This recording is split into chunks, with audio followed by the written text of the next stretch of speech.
Welcome back to another broadcast tonight. This is the Equally Yoked Show. God bless you for joining me.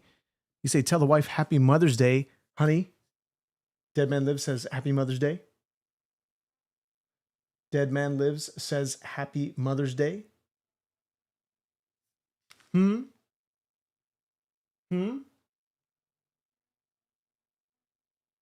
Oh, cool.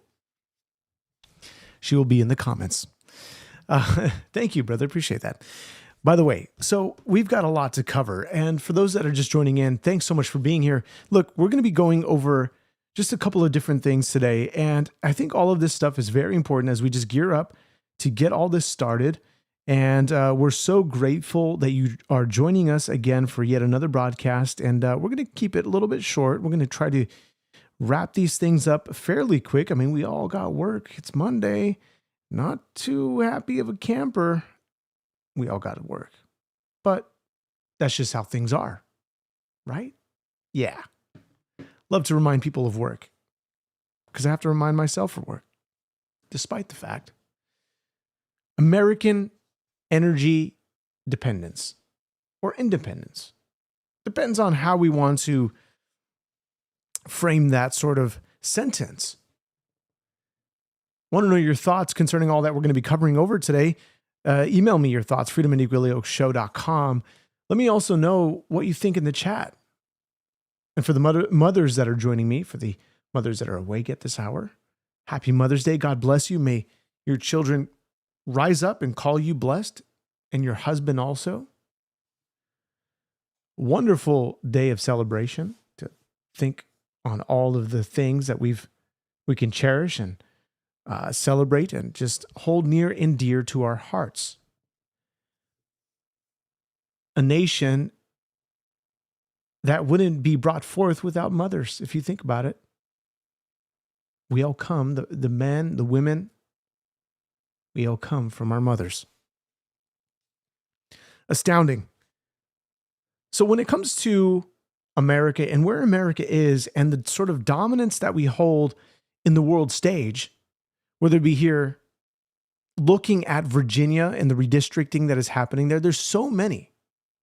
The left is even mad at the unelected bureaucrats concerning these issues here, concerning the redistricting.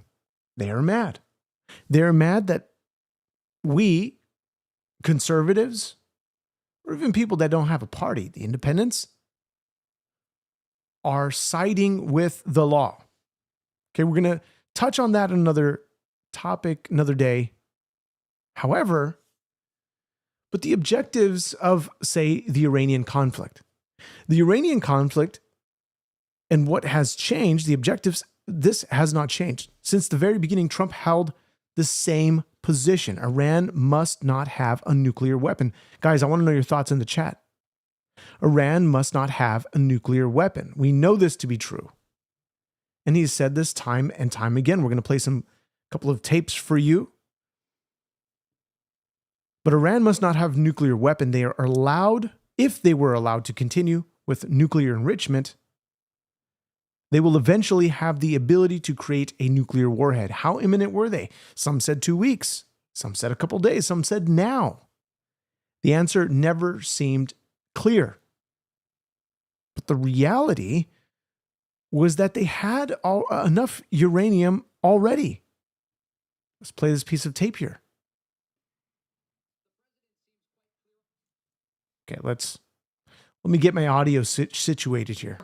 And during a very challenging time for the region, and the president seems quite clear-eyed on what the objective is of Operation Epic Fury, and that is to ensure that Iran never has a nuclear weapon. Because when we think back to the negotiations that were happening before this operation began, the Iranians came to the negotiating table and they told U.S. Special Envoy Steve Witkoff that they had enough highly enriched uranium to create 11 nuclear bombs.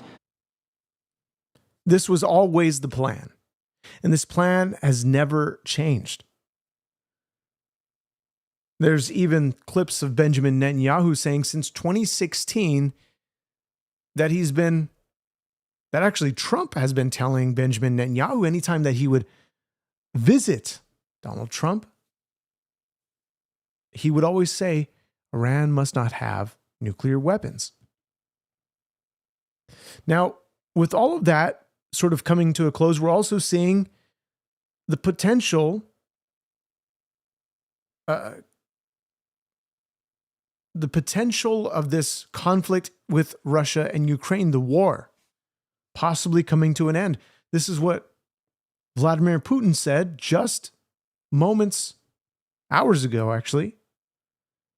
Said that a U.S. brokered ceasefire with Ukraine had emerged following discussions with the United States, following the Russian Ministry of Defense statement about the possibility of retaliatory attacks on Kyiv. This is interesting. We may be witnessing yet another war ending in this era. But here, with the comment that says devious, Chris, you say they've been saying they were 2 weeks away for the last 20 years. According to what the reports are saying, is that they already could have created 11 nuclear bombs at any moment. What the holdback was could have been anything. We don't really know. No, is that a way to sort of utilize that moment as a preemptive strike? Was there some other data that we're not seeing? Of course, we know about the threats that they have been saying time and time again, that they will threaten and threaten and threaten America and say, look, you're not going to do anything about it unless you have a president who is actually willing to do something about it. Hence the failure of the JCPOA and what Trump did to establish true dominance in the Middle East, because we know the Middle East has always been a highly sensitive topic for debate concerning foreign affairs and whether we should be getting involved or not. Benjamin Netanyahu also explained in the same interview that I mentioned about him speaking on Donald Trump concerning Iran nuclear weapons, that they want to start pulling away, or rather ending this sort of U.S. aid that has been ongoing for the last decade. But here's Vladimir Putin concerning the conflict. He believes it's coming to an end. Now you're going to have to read the subtitles here, okay? Пообещали помощь и начали раскручивать противостояние с Россией, которое продолжается до сих пор. Я думаю, что дело идет к завершению, но все-таки это серьезная вещь. Возникает вопрос, а зачем? Во-первых, ждали сокрушительного поражения России, мы хорошо знаем. И когда начали такой диалог с администрацией Соединенных Штатов Америки, мы их предупредили об этом, показали на возможные последствия и попросили сделать все необходимое для обеспечения безопасности дипломатического представительства. Now he's explaining that the confrontation is coming to an end. Now this ending within the next, couple of weeks, months? We don't really know. We know that America has been trying to broker a peace deal between these two nations. And we know this sort of leading up to Donald Trump being elected into office, this was one of the main points that he was saying, look, if I was in office 2020 to 2024, this conflict would have never happened at all. Wouldn't even started. Says I can end this in 24 hours. But I think more and more as he got involved with these discussions, and the fact that Ukraine was already this much vested into attempting to win this war, obviously with the removal of just endlessly funding the war of Ukraine and this war machine, forced Ukraine to build armaments in order to withstand or push back and destroy Ukrainian military. They've been very successful. We've seen some of the clips online.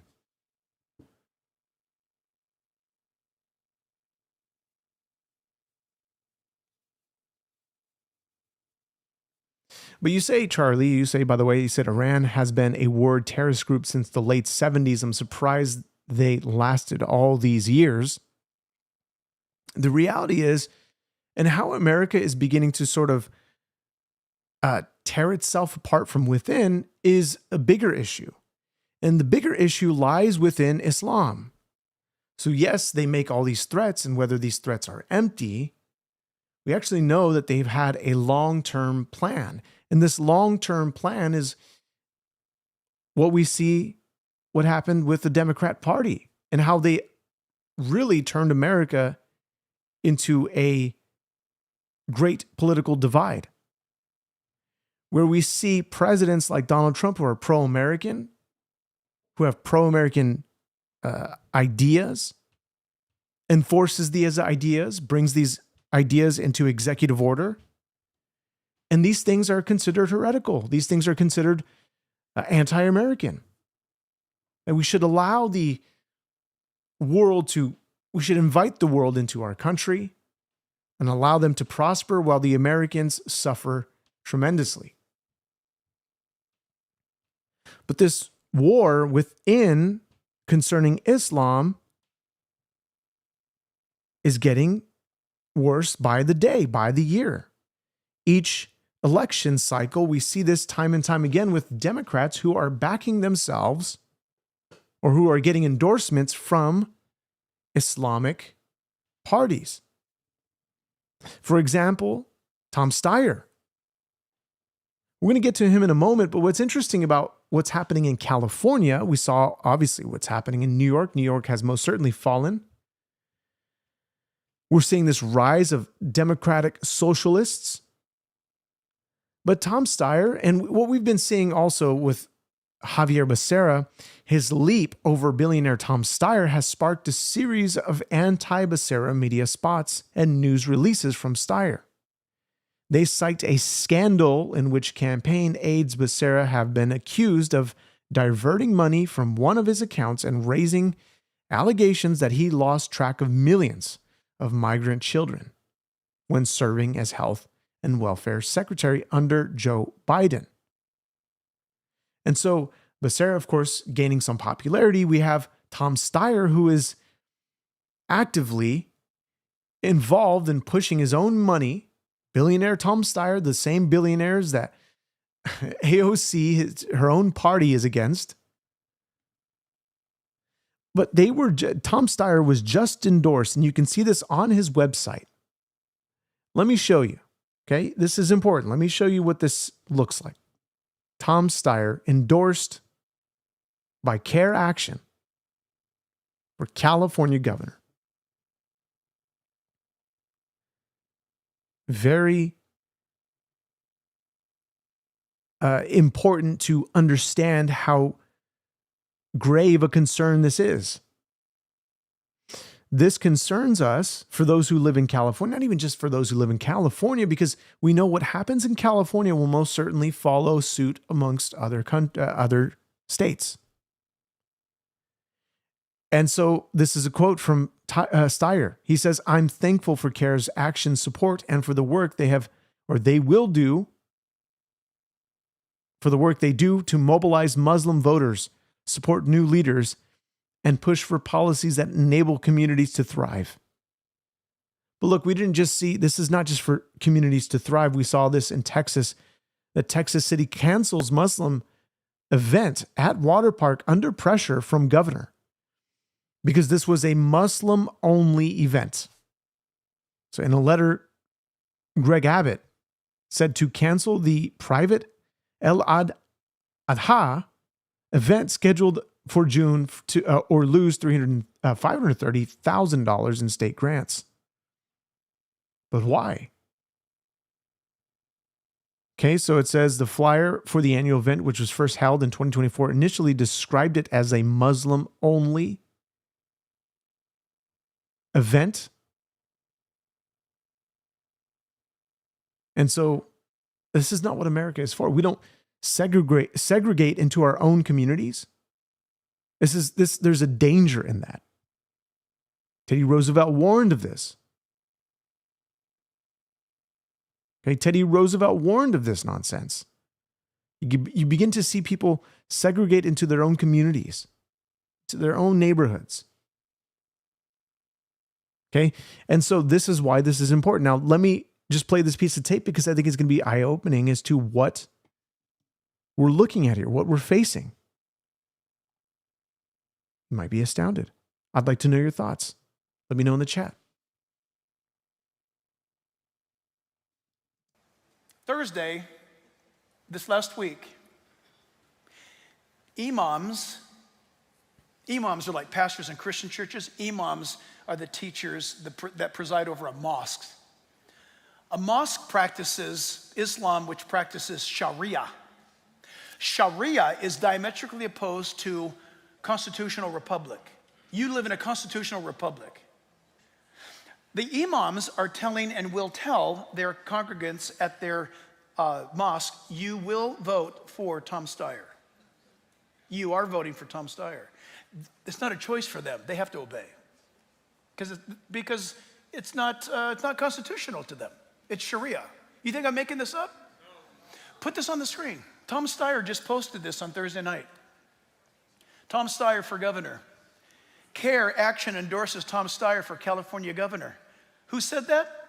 TomSteyer.com. All Muslims will be voting for Tom Steyer in California. I was going to talk about the importance of this because the Muslims are going to mobilize in order to get him elected. Tom Steyer, that is. But he brings a very clear message to the Christian. Very clear message to the Christian as to what needs to happen in California. All Muslims. They don't have a choice. You understand? I'm not going to tell you who to vote for, but they will be told who to vote for. And the Council for American Islamic Relations will see to that. They don't believe what you believe. They don't believe we are a republic. They believe in using the system to advance Sharia. He is a good puppet for them. And they'll hide it under the word democracy. What are we going to do about it? Watch this. Statistically, what we do about it as Christians is almost nothing. According to the data of the last several years, when voting happens, Christians don't vote. And that's how Zohan Mamdani became the mayor of New York City. And there's a Muslim running for mayor of Los Angeles. If Christians don't vote, they're going to have to outnumber the Muslims in LA. I don't know if they do or not. See, I don't get involved in that stuff. You're exactly the problem. But again, Culver City, well, if you don't know, Culver City is filled. You hear it early in the morning, you hear the chants of Islam. They will overpower the system if Americans don't get involved, if Christians don't get involved. You're refusing to be salt. You're refusing to be light. Edmund Burke said, all that evil needs to do to triumph is for good men to do nothing. Wow.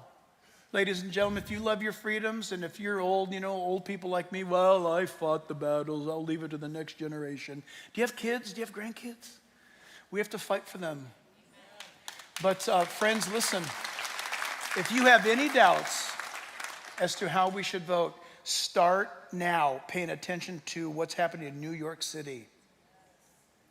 The acts of violence, the uprisings, and the anti-Semitic attacks on Jews in New York City, and they're driving businesses out of New York City. And go try to visit Times Square on Friday night. If you want that, then vote Islamic on this election. Tom Steyer has got the backing of the Islamic community. Wow. If you're going to be 18 by, what's the date? I forget, is it June 4th? 2nd? If you're going to turn 18 before June 2nd, you can register to vote right now here today, and you can vote. Or for the general election in November. But if we do nothing, if we say, I'm just going to sit it out, this is too dangerous of a time. But man, if Tom Steyer gets in, wow. There's a danger that if we allow somebody like Tom Steyer, who is being heavily pushed, again, we have the Democrat Party. There's a mixed bag of them. 2 Republicans that are still on top. Steve Hilton leading, which he's a great candidate for governor, California. These issues, they need to be looked at thoroughly. They need to be taken action on. We must get it done, because if not, we're going to see and we're going to witness the fall of California really, really quick. I mean, it has already fallen because of Gavin Newsom. But can we have this nation be picked back up by the God of Abraham, Isaac, and Jacob? That is the God, yes. That is the God of Israel, yes. That is also the God that Christians worship. The same God that is the Word and was with God. Read John 1:1. This is the Lord Jesus Christ who leads us in these matters.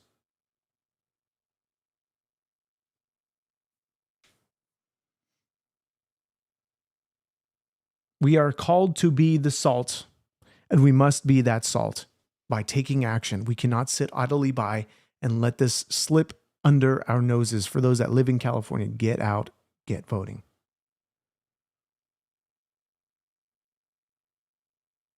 You're right, Jesus was not a coward.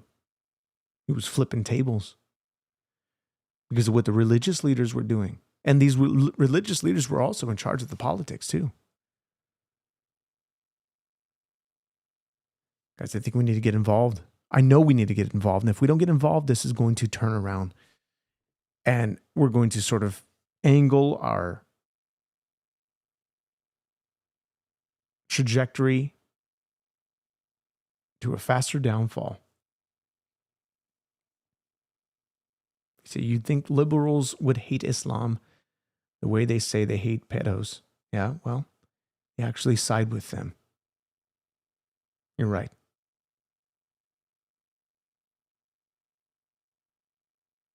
It will vote Islam all day, every day. Guys, subscribe to the podcast. Email me your thoughts, freedomandequallyoakshow.com. Real Peter Gunn, you just joined in. I highly recommend that you go back on this live show. We can look at all the stuff that we covered thus far. Again, it is a little bit of a shorter broadcast tonight, but otherwise, may the mothers that are in here, God bless you. If you're a mother, happy Mother's Day. And most certainly, tomorrow, enjoy work for the fellas that got to go and make that bread. I'll see you guys in the next one. Subscribe to the podcast, like the show, share the show, and we can continue this journey another day. I'll see you guys in the next one. God bless you.